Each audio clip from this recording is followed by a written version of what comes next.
Oi, boa tarde. Meu nome é Daniel Silva Almeida.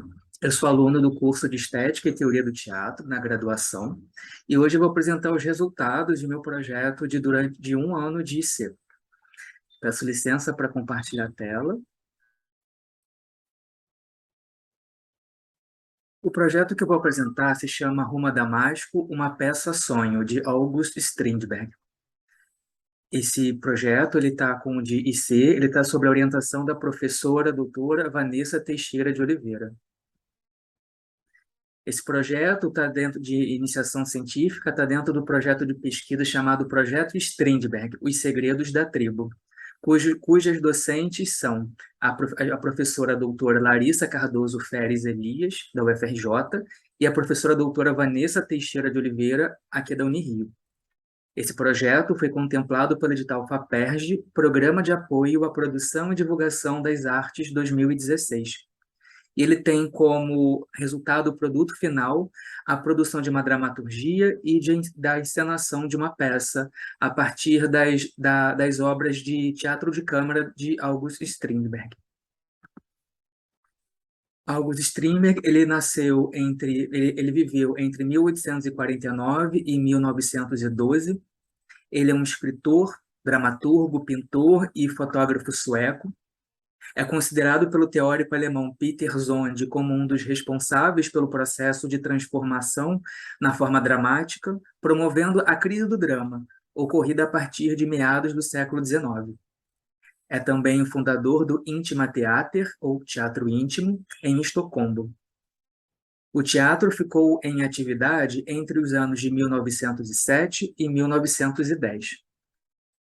A produção dramatúrgica de Strindberg, abordada e analisada por mim, inicialmente, foi Roma Damasco, a trilogia Roma Damasco 1, 2 e 3, a peça Sonho, e essas quatro elas fazem parte do antigênero de peças Sonho, mas também a peça O Pelicano, A Casa Queimada, A Sonata Fantasma e Tempestade, que formam as peças do teatro de câmara escritas para o teatro íntimo. Foram objetos de estudos meu nesse projeto de IC as peças Sonho. E essas peças do teatro de câmara serão objeto para a produção da dramaturgia da peça, como resultado final do projeto Strindberg, Os Segredos da Tribo. A peça Estrada para Damasco, partes 1, 2 e 3, é a primeira peça sonho de Strindberg, que ele mesmo chamava de um gênero novo, fantástico e brilhante. São objetivos desse projeto demonstrar como a estrutura dramática do novo gênero peça-sonho provoca uma crise do drama absoluto nos termos de Peter Zonde, e também apresentar uma hipótese futura de pesquisa relacionando esse novo gênero dramatúrgico ao romance de formação, de Hölderlin. A metodologia empregada foi a partir da pesquisa bibliográfica indicada e também de artigos encontrados durante o período, sobre os quais foi realizada a prática de crítica textual desse material reunido. Os conteúdos foram lidos, fichados, confrontados, foram cruzadas as informações e, assim, constituiu-se uma interpretação final a partir deles. A análise textual das peças Rumo a Damasco e da peça Sonho, ambas de Strindberg, contou com o apoio teórico e metodológico de obras do teórico alemão Peter Zonde e do teórico e dramaturgo francês Jean-Pierre Sarrazac. Foi realizada ainda uma pesquisa inicial das obras de Friedrich Hölderlin e da sua oportuna crítica. Como resultados, o jogo de entre dois, segundo Sarrazac, a gente verificou o quê? Que o jogo de entre dois, essa dinâmica que Strindberg criou, inventou para a dramaturgia, resulta de um choque na busca pelo herói de entendimento pelo herói da sua jornada da vida, em que seus valores são colocados à prova pelas experiências com o mundo, a partir do surgimento do antigênero jogo de sonho. Essa nova proposta dramatúrgica constituiu na inserção de elementos líricos do eu subjetivo do herói, a sua dimensão íntima, em choque com a sua experiência com o mundo, a sua dimensão cósmica ou épica. A obra de Strindberg pode ter sido influenciada pela forma épica do romance de formação e pelo pensamento do poeta e filósofo alemão do século XVIII, Friedrich Hölderlin, inserido dentro das questões do idealismo alemão. São temas do idealismo alemão a busca pela superação do sentimento moderno de desenraizamento do sujeito em relação ao mundo, a partir das próprias faculdades de conhecimento do sujeito, com o objetivo de se resgatar o sentimento de totalidade e unificação do indivíduo com o mundo em que vive. A análise do filósofo Pedro Augusto da Costa Franceschini, do romance Hyperion ou Eremita da Grécia, de 1799, de Hölderlin, demonstra a presença e articulação entre estruturas do romance epistolar na construção de uma dimensão subjetiva ou lírica do personagem título e estruturas do romance de formação, na construção de uma dimensão reflexiva a partir da elaboração das memórias daquilo que o herói viveu nas suas experiências no mundo. Hyperion, que demonstrava um sentimento moderno de separação, de não pertencimento em relação ao mundo, consegue recuperar o sentimento de unidade com a vida por meio desse procedimento de elaboração reflexiva das memórias das experiências.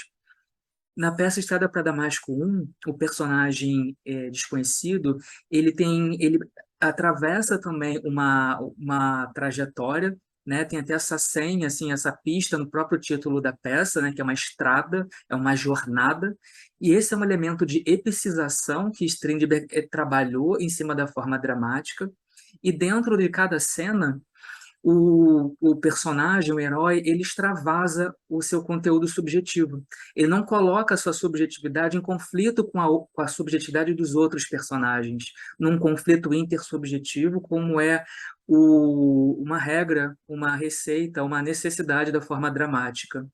Os personagens expõem, eles extravasam o conteúdo subjetivo, e esse conteúdo subjetivo tem esse choque com as situações, em que ele entende, como se coloca, como é colocada essa expressão da subjetividade com o mundo, como o mundo acolhe ele ou não.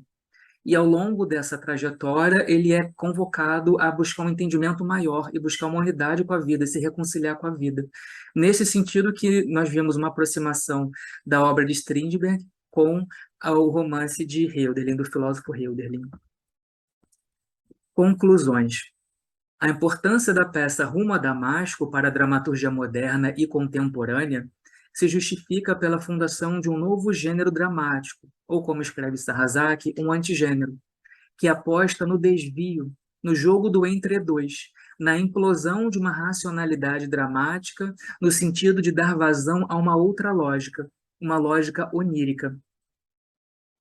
Por quê? A peça do Strindberg, esse elemento epicizante, ele trabalha com quadros. Ao invés de ter um conflito intersubjetivo que provoca o encadeamento de ações que gera a progressão da peça, a peça de Strindberg ela funciona no drama de estações com quadros, onde não há um conflito intersubjetivo e esse conflito intersubjetivo não provoca um encadeamento de ações. O conteúdo subjetivo é posto e nesse confronto com o mundo vão se criando sentidos como um sonho. O sonho não funciona por meio de um encadeamento lógico, mas ele expõe um conteúdo de sentidos que se percebe, é possível perceber por associação, não por encadeamento lógico. Então, dessa forma, a peça de Strindberg ela consegue expor um sentido sem funcionar na base de um encadeamento lógico de ações, que é sustentado pelo diálogo, né, que estabelece o conflito intersubjetivo. De maneira a aprofundarmos mais a pesquisa desse novo gênero, percebemos a necessidade de relacionarmos essa forma sonho com o romance Hyperion de Friedrich Hölderlin. Referências: Pedro Augusto da Costa Franceschini, Hölderlin e a Terra Incógnita do romance, o excêntrico pertencimento de Hyperion à tradição romanística do século XVIII, Friedrich Hölderlin, Hyperion ou Eremita na Grécia, Jean-Pierre Sarrazac, O íntimo e o cósmico, teatro do eu, teatro do mundo, do naturalismo ao teatro cotidiano, August Strindberg, Estrada para Damasco 1, 2 e 3 e Peça Sonho, e Peter Zonde, Teoria do Drama Moderno. Peço licença agora para parar de compartilhar a tela Eu agradeço a oportunidade, agradeço a Universidade Federal do Estado do Rio de Janeiro, agradeço a minha orientadora e agradeço a banca. Tchau, tchau.